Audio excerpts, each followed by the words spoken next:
தமிழக சட்டமன்ற தேர்தல் முடிவுகளுக்கு பிந்தைய இழுபறிகளுக்கு இன்று ஒரு முடிவு கிடைத்துள்ளது. காங்கிரஸ் மற்றும் இடதுசாரி கட்சிகளை தொடர்ந்து விடுதலை சிறுத்தைகள் கட்சியும் தவேக ஆட்சி அமைக்க தனது ஆதரவு கடிதத்தை வழங்கியுள்ளது. தனிப்பெரும் கட்சியாக 108 இடங்களை வைத்திருந்த விஜய்க்கு தற்போது கூட்டணி கட்சிகளின் ஆதரவு கிடைத்துள்ளதால் பலம் 118ஆக உயர்ந்துள்ளது. தவேக 108, காங்கிரஸ் 5, சிபிஐ 1, சிபிஎம் 2, விசிக 2 என மொத்த பலம் 118ஆக உயர்ந்துள்ளது.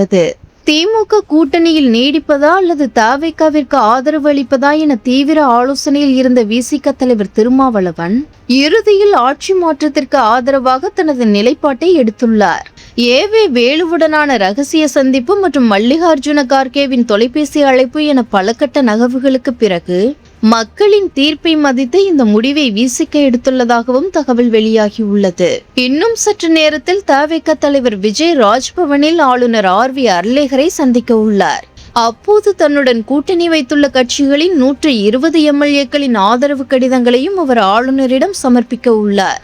118 என்ற பெரும்பான்மை பலத்தை விஜய் அதிகாரப்பூர்வமாக நிரூபிக்கும் பட்சத்தில் அவரை ஆட்சி அமைக்க ஆளுநர் உடனடியாக அழைப்பு விடுக்க வாய்ப்புள்ளது. பதவியேற்பு விழா வரும் மே 10ஆம் தேதி நடைபெறலாம் எனவும் தவேக வட்டாரங்கள் தெரிவிக்கின்றன.